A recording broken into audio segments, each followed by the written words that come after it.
आपके exam UPSC, civil service IAS और state PCS को ध्यान में रखते हुए बहुत सारी क्लासें अभी तक हम लोग कवर कर चुके हैं। बस इतना कहा जा सकता है कि यूपीएससी से संबंधित आपके दिमाग में कोई भी डाउट है, कोई भी सवाल है, तो इन सभी क्लासों को आप लोग कवर कर लीजिए। यूपीएससी एग्जाम के नाम से आपकी प्लेलिस्ट सूची बनी हुई है, इसमें सभी क्लासें आपको मिल जाएंगी और आपके हर सवाल का जवाब भी बहुत ही आसान शब्दों में आप लोगों को मिल जाएगा। चाहे वो प्रीलिम्स का हो, मुख्य परीक्षा की बात कर लीजिए, ऑप्शनल को लेकर, फिर चाहे आप लोग पुराने क्वेश्चंस पेपर की बात कर लीजिए, इन सब पर हम लोगों ने विस्तार से बात की हुई है। और एमपीपीएससी के बारे में भी हम लोग बात कर चुके हैं। और लास्ट क्लास में आपने देखा होगा कि एनसीईआरटी बुक्स के बारे में हम लोगों ने बात की थी कि आपको कौन कौन सी बुक्स पढ़नी है, किस तरह से पढ़नी है, क्यों एनसीईआरटी बुक्स कहने के लिए हर कोई आप लोगों से कहता है। और अब हम लोग क्या करेंगे ना, एक एक बुक्स को उठाएंगे हम लोग कि इसमें पढ़ना क्या है, कैसे पढ़ना है और नोट्स कैसे आप लोगों को बनाना है, ये सब हम लोग देखेंगे। लेकिन एक बात आप लोग याद रखिएगा, अभी भी आप लोगों के सवाल आ रहे हैं कि एनसीईआरटी बुक्स पढ़ना जरूरी है। तो मेरा ये सवाल है आप लोगों से, क्या मकान इमारत आप लोग बनाते हैं तो क्या आप लोग बिना नींव भरे बेस में, जमीन में आप देखते हैं गड्ढा किए इमारत खड़ी कर देते हैं? बिल्कुल नहीं करते हैं। अगर ऐसा कर भी दिया जाए तो बहुत जल्दी वो इमारत ढह जाएगी, गिर जाएगी। तो आप लोगों को अपना बेस मजबूत करना है, पहले एनसीईआरटी बुक्स पढ़नी है, तभी आप लोगों को आगे बढ़ना है। और सभी एनसीईआरटी आपकी टेलीग्राम चैनल पर डाल दी गई हैं, वहां से जाकर आप लोग डाउनलोड कर सकते हैं। अब हम लोग बात करते हैं एनसीईआरटी बुक्स की। और सबसे पहले मैं ले रहा हूं हमारा अतीत इतिहास की पहली किताब है कक्षा छठवीं के लिए। आप लोगों में से कुछ सवाल भी हैं कि पहले हम लोग कक्षा छठवीं की सभी किताबें पढ़ते हैं, फिर सातवीं की, फिर आठवीं की, कक्षा नौवीं की, इस तरह से 12वीं तक की। मेरी राय थोड़ी, मेरा विचार थोड़ा अलग है इससे। मेरा ऐसा मानना है कि अगर पहले आप लोग इतिहास की कक्षा छठवीं से लेकर 12वीं तक की किताबें पढ़ते हैं तो एक आपकी लय बनी रहेगी और आप लोगों को समझ में आएगा, आप एक क्लास को दूसरी क्लास से जोड़ भी पाएंगे। तो पहले आप लोग कक्षा छठवीं की इतिहास की किताब पढ़ लीजिए, कक्षा सातवीं की, फिर कक्षा आठवीं की इतिहास की, फिर नौवीं, 10वीं, 11वीं और 12वीं, फिर आप लोग दूसरा सब्जेक्ट उठाइए, उसकी सभी किताबें आप लोग खत्म करिए। इस तरह से अगर आप लोग पढ़ते हैं तो यकीन मानिए आप लोगों को बहुत फायदा देखने को मिलेगा। दूसरी बात आप लोगों को याद रखनी है कि पहली बार में आप लोगों को नोट्स नहीं बनाना है, कोई पॉइंट आप लोगों को नहीं लिखना है। नॉर्मल आप लोगों को किताबों को पढ़ना है, ध्यान से पढ़ना है, एक जायजा लेना है कि कहां सी कौन सी हेडिंग लिखी हुई है, कौन सा शब्द कहां लिखा हुआ है। तो ज्यादा दिमाग मत लगाना है, ज्यादा परेशान मत नहीं होना है आपको, बस आप लोगों को केवल ध्यान से एकाग्र होकर पढ़ना है बस, ठीक है। और दूसरी बार आप लोग जब पढ़ेंगे तो आप लोगों को ये समझ में आ जाएगा कि कौन से महत्वपूर्ण पॉइंट बने हुए हैं जो आप लोगों को नोट करना है, नोट्स बनाना है उनका। और ये तो पहली कक्षा छठवीं से कक्षा आठवीं तक की किताबें, तो ये बेस है आप लोगों के लिए बनाने के लिए। तो इसमें तो मुझे लगता है कम ही ऐसे पॉइंट मिलेंगे जो आपको नोट करने की जरूरत पड़ेगी। और पहली बार आप लोग कोई भी किताब उठाते हैं तो सभी किताब का एक एक अक्षर आप लोगों को नया लगता है और सभी आपको महत्वपूर्ण लगते हैं। और इसीलिए कहते हैं कि कम से कम 1 से 2-3 बार पढ़ेंगे आप लोग तो लास्ट में जो आप लोगों को कम शब्द बचेंगे ना, महत्वपूर्ण लगेंगे, उन्हीं को आपको नोट में शामिल करना है। अब आप देखिए महात्मा गांधी के बारे में आप उदाहरण के लिए ले लीजिए। अब आप सोचिए कि महात्मा गांधी के बारे में कितना है, उनकी आत्मकथा पूरी पढ़ोगे तो क्या सभी पूरी किताब की किताब आप नोट कर लोगे? फिर तो उससे अच्छा है किताब से ही पढ़ लेना, आप नोट्स बनाने की जरूरत क्या है।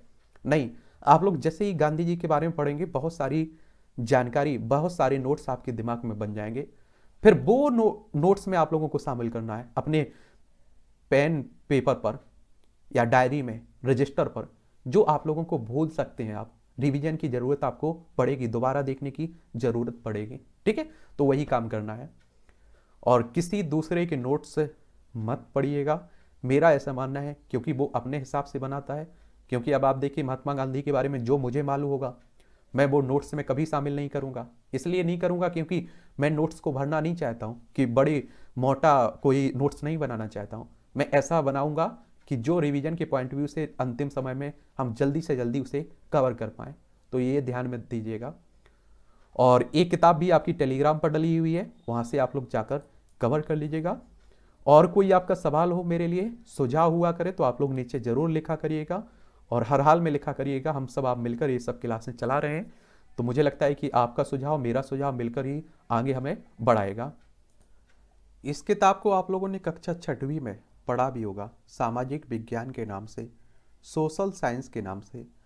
और सामाजिक विज्ञान मानव समाज का अध्ययन करने वाली शैक्षिक विधा है एक, ठीक है। और इसे आप लोग हमारे अतीत फर्स्ट के नाम से आप लोग इसका नाम दे दिया इसका, और कक्षा 6वीं के लिए है, इतिहास की किताब है, ठीक है। तो इसमें कौन कौन से टॉपिक हैं इन्हें आप लोग देख लीजिएगा। और इस तरह की किताब रहेगी, आप लोगों को बता चुका हूँ किस तरह की किताब रहेगी, इस तरह की किताब रहेगी। आप लोगों को अगर खरीदने आप लोग जाएंगे तो, और पीडीएफ आपको चाहिए तो आपकी टेलीग्राम पर डली हुई है, वहाँ जाकर आप लोग देख सकते हैं। और जब आप लोग पढ़ते हैं ना, तो एक ऊपर से ही आप लोग इसका ओवरव्यू देखते रहा करिएगा, ठीक है। देखिए, इसके सहायक संपादक हो गए। राष्ट्रीय पाठ्य चर्चा की रूपरेखा 2005 सुझाती है कि बच्चों के स्कूली जीवन को बाहर के जीवन से जोड़ा जाए। यह सिद्धांत किताबी ज्ञान की उससे विरासत के विपरीत है, जिसके प्रभाववश हमारी व्यवस्था आज तक स्कूल और घर के बीच अंतराल बनाए हुए। और नई राष्ट्रीय पाठ्य चर्चा पर आधारित पाठ्यक्रम व पाठ्य पुस्तकें इस बुनियादी विचार का आकलन करते हैं। आप देखें, इससे पहले राष्ट्रीय शिक्षा नीति 1986 के बारे में पढ़े होंगे, नई शिक्षा नीति भी आई हुई है 2020 में, इसके बारे में पढ़ेंगे। और इतिहास से आप देखते हैं कि जो इतिहास से सीख लेता है बहुत आगे तक जाता है, ऐसा कहा जाता है, क्योंकि इतिहास हमें बहुत कुछ सिखाता है। ये पाठ्य पुस्तक निर्माण समिति हो गई, इसके जो सदस्य देख सकते हैं आप लोग, सलाहकार हो देख सकते हैं, तो इन्हें भी आप लोग देख सकते हैं। तो बहुत ध्यान से लिखी जाती हैं ये किताबें, और इसीलिए आप लोगों को पढ़ने की सलाह भी दी जाती है। देखिए, भारत का जो संविधान है उसकी उद्देशिका प्रस्तावना है, और मुझे लगता है कि जब तक आप लोग एनसीईआरटी बुक्स पढ़ेंगे तो आपको उद्देशिका कंठस्थ याद हो जाएगी, और रहना चाहिए। इसमें देखिए, उद्देशिका में क्या लिखा हुआ है। हम भारत के लोग भारत को एक संपूर्ण प्रभुत्व संपन्न समाजवादी पंथ निरपेक्ष लोकतांत्रिक गणराज्य बनाने के लिए तथा उसके समस्त नागरिकों को सामाजिक, आर्थिक और राजनीतिक न्याय, विचार अभिव्यक्ति, विश्वास, धर्म और उपासना की स्वतंत्रता, प्रतिष्ठा और अवसर की समता प्राप्त कराने के लिए तथा उन सब में व्यक्ति की गरिमा और राष्ट्र की एकता अखंडता सुनिश्चित करने वाली बंधुता बढ़ाने के लिए दृढ़ संकल्प होकर अपनी संविधान सभा में आज तारीख 26 नवंबर 1949 को इद्दत द्वारा इस संविधान को अंगीकृत, अधिनियमित और आत्मर्पित करते हैं। और इसीलिए आप देखते हैं कि 26 नवंबर को आप लोग संविधान दिवस भी मनाते हैं, ठीक है। तो ये भी याद रखिएगा।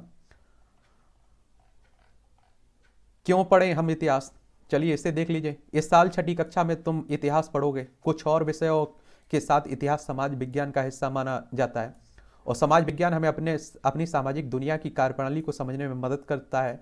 और समाज विज्ञान हमें जीवन के कई पहलुओं के बारे में बताता है, भूगोल के बारे में, अर्थव्यवस्था के चलने के बारे में। आप देखिए कि आदि मानव जब रहते थे उनकी भी तो अर्थव्यवस्था होती थी। इतिहास में जो भी संस्कृति रही है, संस्कृति के बारे में पढ़ते हैं, भूगोल किस तरह से रहा, राजनीति किस तरह से रही है, सामाजिक जीवन किस तरह से रहा है, तो जीवन की व्यवस्था के बारे में आप लोग जानेंगे। इतिहास के अतिरिक्त समाज विज्ञान के अन्य विषय प्रायः आज की दुनिया के बारे में ही बताते हैं। इतिहास बताता है कि आज की दुनिया कैसे विकसित हुई है, यहाँ तक हम लोग कैसे पहुँचे हैं, या हमें वर्तमान के अतीत के बारे में भी बताता है। और हम जिस समाज में रहते हैं उसके परिवेश की हमें आदत पड़ गई जाती है। तो ये सब आप लोगों को पैराग्राफ पढ़ना है, याद रखिएगा। इनसे आप लोगों को एक ओवरव्यू मिल जाएगा कि अंदर जाकर हम लोग क्या पढ़ने वाले हैं और इतिहास क्या है हमारा, और इतिहास हमें क्यों पढ़ना चाहिए। हम यह मान लेते हैं कि दुनिया हमेशा ऐसी ही रही है, हम भूल जाते हैं कि जीवन हमेशा वैसा नहीं था जैसा हमें आज दिखता है। आप देखिए, पहले आप लोगों ने ही देखा होगा, बैलगाड़ी से लोग सफ़र करते थे, फिर आपने देखा है कि बस से होने लगा, टैक्सी से होने लगा, अब आप देख रहे हैं कि आपके पास खुद कार हो गई, बाइक हो गई, एरोप्लेन से हो रही हैं। यही सब आप देखते हैं कि हम लोग बदलते जा रहे हैं, समाज बदलता जा रहा है, नई नई तकनीक आती जा रही हैं। उदाहरण के लिए, क्या तुम ऐसी दुनिया की कल्पना कर सकते हो जहां आग ना हो? आप सोचिए, आज तो आपके पास माचिस है, लाइटर है, आप लोग तुरंत आग उत्पन्न कर लेते हैं। उस समय सोचिए आप लोग कि क्या रहा होगा जब हमारे पास इस तरह की कोई व्यवस्था नहीं होगी। और आप देखिए, पत्थरों से आग जलाई जाती होगी, तो मान लीजिए बरसात हो गई होगी, तो उस समय क्या होता होगा। कैसा रहा होगा एक ऐसी दुनिया में जहाँ रहना, जहाँ खेती बाड़ी का आविष्कार ना हो। आज तो आप देख रहे हैं कि खेती हो रही है, उत्पादन हो रहा है, आपको मिल रहा है। आपको जंगलों पर, जानवरों पर निर्भर नहीं रहना पड़ रहा है, जंगली जानवरों पर। आप लोग जानवरों को पाल रहे हैं, उससे दूध घी मिल रहा है, आपको दूध मिल रहा है या नहीं मिल रहा है, मांस के लिए आप लोग पाल रहे हैं। लेकिन उस समय आप देखिए क्या रहा होगा, जब इस तरह की कोई व्यवस्था नहीं थी, जानवरों को पकड़कर शिकार किया जाता था।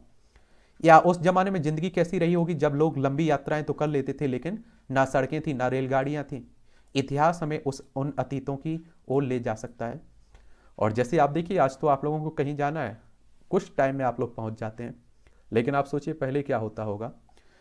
इस रूप में इतिहास एक रोमांचक यात्रा है। यह यात्रा तुम्हें समय और संसार के आर पार ले जाती है। और आपके पास आसपास जो बुजुर्ग रहा करे, उनसे भी बात किया करिए, वो भी बहुत कुछ बताते हैं इतिहास के बारे में। यह ले जाती है हमें एक दूसरी दुनिया में, एक दूसरे युग में, जब लोगों का जीवन अलग था। उनकी अर्थव्यवस्था, समाज, उनकी मान्यताएं और विश्वास, उनके भोजन और कपड़े, उनके घर और बस्तियां, उनकी कला और शिल्प, सब कुछ भिन्न था। इतिहास ऐसी दुनिया की झरोखे खोल सकता है और तुम अपने कंधे झटक कर कह सकते हो कि हम ऐसी बीती बातों को लेकर क्यों परेशान हो जो अब नहीं है, ऐसे अतीत जो गुजर चुके हैं। लेकिन अतीत को जानना तो चाहिए। लेकिन इतिहास सिर्फ कल के बारे में नहीं है, यह आज के बारे में है। आज हम जिस दुनिया में हैं उसे बनाया है हमसे पहले आज आए लोगों ने, और उनके जीवन के सुख दुख, अपने युग की समस्याओं से जूझते हुए उनकी कोशिशें, उनकी खोजें, आविष्कार, इन्हीं के ताने बाने में तो मानव समाज बदला है। और प्रायः ये बदलाव इतने धीमे और मामूली होते थे कि उस युग के लोगों को इसका पता ही भी नहीं चलता था। बाद में जब यह हम अतीत पर नजर डालते हैं, तब हम इतिहास पढ़ते हैं, तब हमें अंदाजा लगता है कि ये बदलाव कैसे आए हैं। तभी हम लंबे अंतराल में धीमे धीमे होने वाली परिवर्तनों का असर भी देख पाते हैं। इतिहास पढ़कर हम समझ पाते हैं कि आधुनिक दुनिया अनेक सदियों से हो रहे बदलाव का परिणाम ही है, आज जो हम लोग सुंदर देख रहे हैं। इस साल तुम पुस्तक पढ़ोगे, वह हमें सबसे प्राचीन अतीतों की ओर ले जाएगा, और अगले 2 वर्षों में तुम्हारी यात्रा बाद के कालखंडों से गुजरेगी। यानी कि किसकी बात हो रही, कक्षा 7वीं और 8वीं में आप लोग आगे पढ़ेंगे।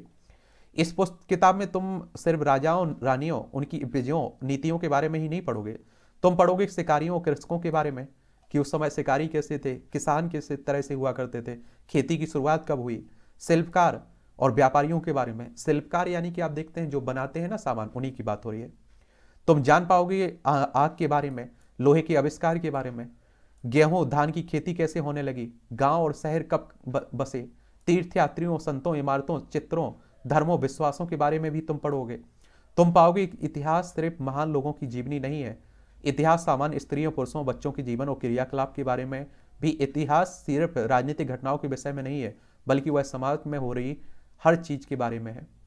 और मुझे लगता है कि इन किताबों को पढ़कर आप लोग बहुत कुछ सीख पाएंगे। इस किताब में तुम्हें यह समझने की मदद मिलेगी कि इतिहासकारों को अतीत के बारे में कैसे पता चलता है। कुछ कुछ जासूसों की तरह इतिहासकार पुराने जमाने में रहने वालों द्वारा छोड़े गए सुरागों, चिन्हों का अध्ययन करते हैं। अतीत का यह अवशेष पत्थर के औजारों, पौधों के अवशेष, हड्डियों, लिखित सामग्री, चित्र, आभूषण, उपकरण, अभिलेख, सिक्के, इमारतें, मूर्तियां, बर्तन हमें पुराने जमाने के बारे में बता सकते हैं। हम लोग इसी से तो आप देखते हैं कि पुराने जमाने के बारे में जानकारी इकट्ठा करते हैं कि अच्छा इस तरह की कोई परंपरा रही होगी, ये सब चलता होगा। ठीक है, इतिहासकार और पुरातत्वविद इन स्रोतों का अध्ययन कर उन्हें समझने की कोशिश करते हैं। और इस किताब में ऐसे कई स्रोत दिखाए जाएंगे, और साथ साथ तुम यह भी पता कर पाओगे कि इतिहास उनका मूल्यांकन कैसे करते हैं। लेकिन इतिहास का अध्ययन हम सिर्फ अतीत को समझने के लिए नहीं करते हैं, इतिहास हमें कुछ योग्यताओं, कौशल विकसित करने में मदद भी करता है। अतीत की दुनिया में सामने के लिए एक ऐसी दुनिया के लोगों को समझने के लिए जिनका जीवन हमसे भिन्न था, नए तरीके सीखने पड़ते हैं। जब हम यह करते हैं तो हम अपना दिमाग खोलना पड़ता है और वर्तमान की छोटी सी दुनिया से बाहर निकलना पड़ता है। यह एक शुरुआत होती है दूसरे लोगों की क्रियाकलापों और सोचने के तरीकों को समझने की, और हमारे लिए यह एक शिक्षाप्रद और संवर्धक अनुभव हो सकता है। इसलिए अपने कंधे झटकने के पहले तुम स्वयं से एक सवाल पूछो, क्या मैं यह जानना चाहता हूं कि मैं कौन हूं? क्या मैं यह समझना चाहता हूं कि समाज कैसे चलता है? मैं जिस दुनिया में हूं, क्या उसे मैं जानना चाहता हूं? अगर तुम चाहते हो तो तुम्हें ज़रूरत होगी यह जानने की कि हमारा समाज कैसे विकसित हुआ, कैसे हमारे अतीतों ने हमारे वर्तमान को रूप प्रदान किया है। चलिए तो ये आप देखिएगा। अब आप देखेंगे यह पुस्तक कई महीनों से लिखी जा रही थी। चलिए आप देखेंगे इन लेखकों के द्वारा अभिलेखों, सिक्कों, स्मारकों, मूर्तियों के चित्रों, पुरातात्विक इतिहासकार स्थलों की रेखाचित्र, खुदाई में मिले मिट्टी के बर्तन, उपकरण, अन्य चीज़ों के चित्रों के लिए हम निम्नलिखित के आभारी। आप देखेंगे कई लोगों की इन्होंने मदद ली जिन्होंने ये सब लिखने के लिए की बात हो रही है। ठीक है, चलिए देखना हो तो देख लीजिएगा, कोई परेशानी नहीं है इसमें। अब देखिए आती है विषय सूची कि आप लोगों को इसमें पढ़ना क्या क्या है, कौन कौन से टॉपिक आपके देखेंगे, क्यों हमें इतिहास पढ़ना है। ये अध्याय 1 में आप देखेंगे क्या, कब और कहाँ और कैसे, ये आप लोगों को देखना है। अगर आप लोग इस किताब का पहला अध्याय देखें अंदर जाकर तो इसमें आप देखेंगे रसीदा का सवाल। एक उदाहरण दिया होगा, रसीदा बैठकर अखबार पढ़ रही थी, अचानक उसकी निगाहें एक कुर्सी पर पड़ी। 100 साल पहले की है। वह सोचने लगी कि यह कोई कैसे जान सकता है कि इतने वर्षों पहले क्या हुआ था। तो यही सब आप लोगों को एक नॉर्मल जानकारी रहेगी और बहुत ही सरल शब्दों में लिखी गई है। यहाँ कोई भारी भरकम शब्द नहीं रहेगा। अगर आपको कोई भारी भरकम शब्द मिलता है तो आप मुझे बताइएगा, मैं उसके बारे में बात कर लेंगे, उसके बारे में आप लोगों को समझा देंगे। वैसे मुझे नहीं लगता है कि आप लोगों को कहीं कोई दिक्कत होने वाली है। ठीक है, तो पहले चैप्टर में आप लोग यही पढ़ेंगे। फिर आप लोग क्या पढ़ेंगे, आखिर खाद्य संग्रह से लेकर भोजन उत्पादक तक, यानी कि पहले आप देखते हैं कि शिकार कर कर अपना जीवन यापन करते थे, फिर भोजन उत्पादन कैसे करने लगे इसके बारे में जानेंगे। आरंभिक जो नगर बसे उनके बारे में जानेंगे आप लोग तीसरे चैप्टर में। चौथे चैप्टर में क्या बताती हैं हमें किताबें और कब्रें, इनके बारे में पढ़ोगे। 5वें चैप्टर में राज्य, राजा और एक प्राचीन गणराज्य के बारे में आप लोग पढ़ेंगे। आप देखेंगे कि चैप्टर यानी कि पाठ्यक्रम 6वें में नए प्रश्न, नए विचार आएंगे, उनके बारे में पढ़ोगे। फिर आप लोग 7वें अध्याय में अशोक, एक अनोखा सम्राट जिसने युद्ध का त्याग किया और आप देखते हैं कि बड़ा शांति प्रिय बन गया था, उसके बारे में भी आप देखते हैं, कहते हैं कि उसकी जो मौर्य साम्राज्य है उसके विघटन का कारण इसका एक शांति प्रिय हो जाना भी था, उसके बारे में आप लोग पढ़ेंगे। ठीक है, और कई कहानियां के रूप में बताया गया है आपको, तो समझ में आपको बेहतर आता है। खुशहाल गांव और समृद्ध शहर के बारे में पढ़ोगे। व्यापारी, राजा और तीर्थयात्री के बारे में पढ़ोगे। नए साम्राज्य और राज्यों के बारे में पढ़ोगे। इमारतें, चित्र, किताब के बारे में पढ़ोगे आप लोग। और 11 चैप्टर आप लोगों को इसमें देखने को मिलेंगे और आप देखेंगे कि 114 पन्ना आप लोगों को पेज देखने को मिलेंगे और मुझे लगता है बहुत जल्दी आप लोग कवर कर लेंगे इन एनसीईआरटी बुक्स को। कक्षा 6वीं से लेकर 8वीं तक की बहुत कम पतली पतली बुक्स हैं। ठीक है, तो इन्हें आप लोग पढ़ोगे। इस पुस्तक में आप देखेंगे कि परिभाषाएं आपको देखने को मिलेंगी, स्रोत, अतिरिक्त जानकारी। प्रत्येक अध्याय में तुम्हारा परिचय एक बालक या बालिका द्वारा कराया जाएगा समझाने के लिए आपको, और प्रत्येक अध्याय को कई विभागों में बांटा गया है। इन विभागों को पढ़ने, उन पर आपस में बातचीत करने और समझने के बाद ही अगले अध्याय की शुरुआत करो। कुछ अध्यायों में कुछ परिभाषाएं भी देखने को मिलेंगी, कुछ अध्यायों में स्रोत से एक अंश दिया गया है। इन्हीं के आधार पर इतिहासकार इतिहास लिखते हैं। इन्हें ध्यान से पढ़कर इनमें दिए गए प्रश्नों पर चर्चा कीजिए। और जब एक आप लोग चैप्टर कवर कर लेते हैं ना, अध्याय कवर कर लेते हैं ना, उसके पीछे आप देखेंगे कि क्वेश्चंस दिए जाते हैं, तो उसे भी देखा करिएगा। कुछ अध्यायों आप देखेंगे हमारे बारे बहुत सारे स्रोत चित्रों के रूप में है, प्रत्येक चित्र की अपनी एक कहानी है। और फिर आप देखेंगे कुछ अध्यायों में मानचित्र भी मिलेंगे, इन्हें ध्यानपूर्वक देखकर अपने अध्याय में बताएं स्थानों को ढूंढ सकते हैं। कुछ अध्यायों में बॉक्स के रूप में कुछ जानकारी दी होगी, तो ये सब आप लोग देखेंगे। कुछ उपयोगी शब्द आप लोगों को देखने होंगे, महत्वपूर्ण तिथियां आप लोगों को देखने को मिलेंगी। ये सब आप लोगों को ध्यान से पढ़नी है। क्या करनी है? ध्यान से पढ़नी है। जैसे आप देखिए, आप लोग यहाँ देखेंगे, देखिए ये बालिका से आप लोगों का परिचय हो रहा है। फिर आप लोग ये देखते रहेंगे, पढ़ते रहेंगे।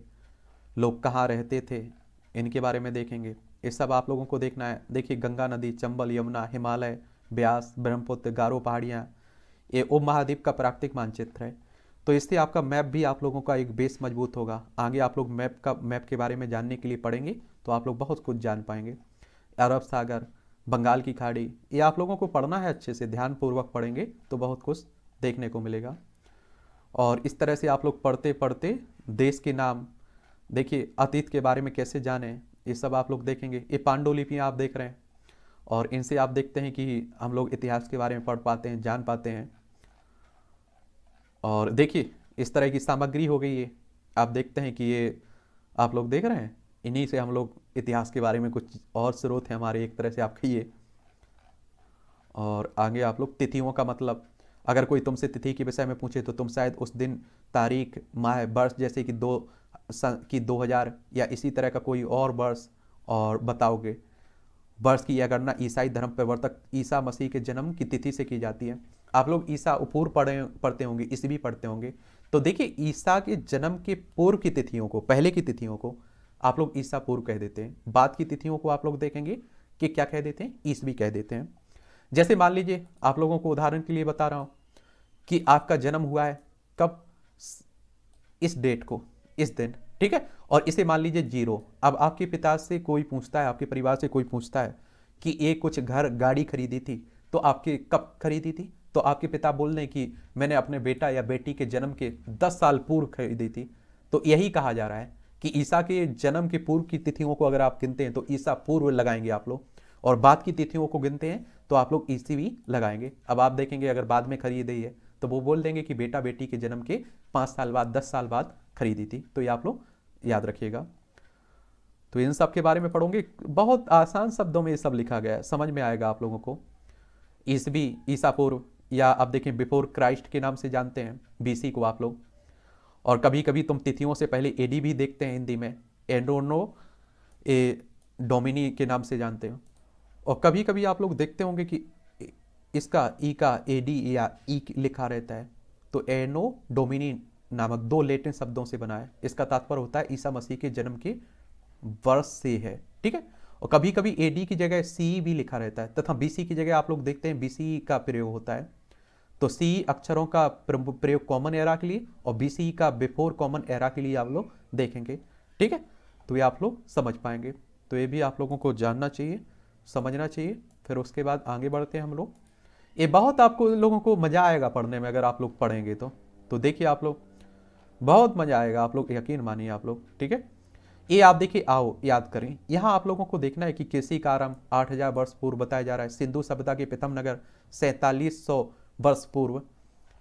और ये आओ चर्चा करें, ये आप लोगों को क्वेश्चंस जब आप लोगों का पूरा अध्याय खत्म हो जाएगा तो इन्हें आप लोग देख लिया करिएगा, ठीक है। और इस तरह से आप लोगों का, मुझे लगता है, चैप्टर खत्म होता रहेगा और आप लोगों को समझ में आती रहेगी। तो एक कक्षा 6वीं की इतिहास की पहली किताब है। अगली क्लास में हम लोग कक्षा 7वीं की किताब देखेंगे, उसके बारे में भी बात करेंगे। और आप लोगों को एक काम करना है, देखिए, अगर चाहें तो आप लोग अपना काम कर सकते हैं, अपनी तरह से पढ़ सकते हैं, जैसा भी आपको सूटेबल लगे, अच्छा लगे। अगर मेरी सलाह मानते हैं तो आप लोग पहले इतिहास की किताबें पढ़िए, फिर भूगोल, जो भी सब्जेक्ट दूसरा उठाना है या पहला जो भी सब्जेक्ट आपको लेना है, तो इस हिसाब से आप लोग पढ़ना शुरू कर दीजिएगा। अब आपके बता रहा हूँ, कोई भी आपका सवाल है तो आप लोग मुझसे पूछ सकते हैं, बता सकते हैं। और मेरे लिए सलाह हुआ करे तो ज़रूर बताया करिएगा, मुझे तो ज़रूर बताया करिएगा, ठीक है।